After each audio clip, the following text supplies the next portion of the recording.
નમસ્કાર મિત્રો આજે આપણે વાત કરીશું કે જે ગુજરાત સરકારે સ્ટેમ્પ ડ્યુટીમાં ખૂબ જ મોટા પરિવર્તનો લાવ્યા છે એના વિશે વાત કરીશું આપણે અને લોકો માટે ખૂબ જ ફાયદાકારક પણ છે, અમુક નુકસાનકારક પણ છે.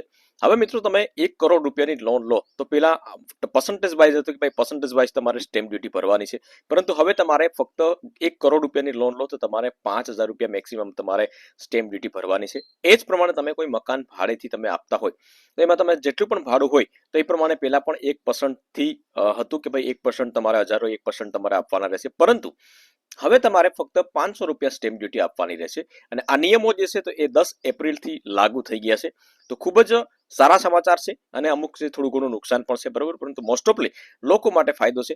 તો એ ટુ ઝેડ માહિતી આપણે આ વિડીયોના માધ્યમથી જાણીશું, તો વિડીયોને લાસ્ટ સુધી જોતા રહેજો. તો ચાલો સૌપ્રથમ વાત કરીએ મિત્રો, આપણે ગુજરાત સરકારે ગત વિધાનસભા સત્રમાં સ્ટેમ્પ ડ્યુટી સુધારા વિધેયક પસાર કરાવ્યું હતું. તેને રાજ્યપાલની મંજૂરી મળી જતા હવેથી ગુજરાતમાં મિલકત સંબંધિત દસ્તાવેજોમાં લાગુ પડતી સ્ટેમ્પ ડ્યુટીના દરોમાં આમૂલ પરિવર્તનો આવશે. સરકારે કરેલા સુધારા અનુસાર 1 કરોડ રૂપિયાની લોન સુધી 1 કરોડ રૂપિયા સુધીની લોન હવે મહત્તમ 5,000 રૂપિયા ફક્ત સ્ટેમ્પ ડ્યુટી ભરવાની રહેશે. ત્યારે ભાડા કરારની વાત કરીએ તો ભાડા કરારો અથવા તો લીઝ પર લેવાતી કોઈ પણ રહેણાંકની મિલકતો માટે ભાડા કરારના 1% ને બદલે રહેણાંકના કિસ્સામાં મતલબ કે રેસિડેન્ટ જે છે તો એવા કિસ્સામાં ફક્ત 500 રૂપિયા અને વ્યવસાયિક મતલબ કે કોમર્શિયલ કોઈ દુકાન અથવા તો કોઈ પ્લોટ ભાડે આપેલો હોય તો એમાં તમારે ફક્ત 1,000 રૂપિયા સ્ટેમ્પ ડ્યુટી આપવાની રહેશે. અન્ય નિર્ણયમાં પણ હવે મોટા શહેરો સિવાયના વિસ્તારોમાં ખેતીની તમામ જમીનો હવે જૂની શરતની ગણાશે. હવે જૂની શરત અને નવી શરતની વાત કરીએ મિત્રો તો એનો ઓલરેડી મેં વિડીયો બનાવી દીધો છે, તમને કદાચ ખ્યાલ ના હોય તો શોર્ટમાં હું તમને જણાવી દઉં કે જૂની શરત એટલે મતલબ કે બાપદાદાની છે, આપણા આઝાદી પછી જે બાપદાદાની પરંપરાગત જમીન છે કાયદેસર, એને જૂની શરતની જમીન કહેવાય છે.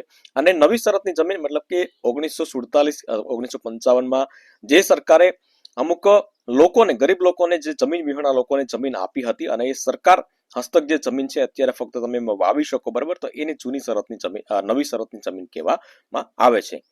ત્યાર પછી વાત કરીએ મિત્રો કે આ સાથે બિન ખેતી માટે પ્રીમિયમ ભરવાથી મુક્તિ મળી છે. સરકારના મંત્રી ઋષિકેશ પટેલે આ અંગે મંગળવારે જાહેરાત કરતા જણાવ્યું હતું કે સરકાર સ્ટેમ્પ ડ્યુટી અધિનિયમના વિવિધ કાયદાકીય જોગવાઈઓ અને શરતોમાં સુધારા લાવી રહી છે. સુધારેલા કાયદાઓ અમલમાં 10 એપ્રિલથી શરૂ થઈ ગયો છે, જેમાં જાહેર દરો ઘટાડવા અને વહીવટી સરળતા અને પારદર્શિતા વધારવા પર ભાર મૂકવામાં આવ્યો છે.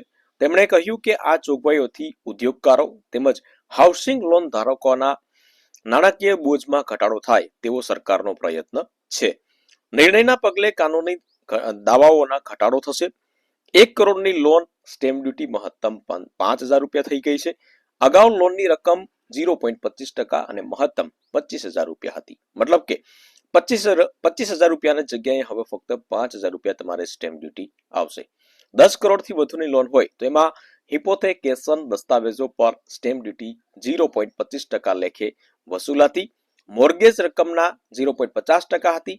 તેની મહત્તમ મર્યાદા અગાઉ 8 લાખ હતી, જે વધારીને હવે 15 લાખ રૂપિયા કરી દેવામાં આવી છે. ત્યાર પછી વાત કરીએ મિત્રો કે ભાઈ અરજદારની ઈચ્છાથી ઓછી સ્ટેમ્પ ડ્યુટી ભરવા માંગે તો મહિને, તો પછી એને મતલબ કેવી રીતે પ્રાવધાન હોય છે, તો મહિને એને એવી રીતના કઈ અરજદારે કર્યું હોય કે ભાઈ એને ઈચ્છાથી ઓછી સ્ટેમ્પ ડ્યુટી ભરે તો મહિને 2% વ્યાજ દરે 4 ગણા સુધી રકમ વસૂલ કરાશે. આ બધા દંડના નિયમો છે.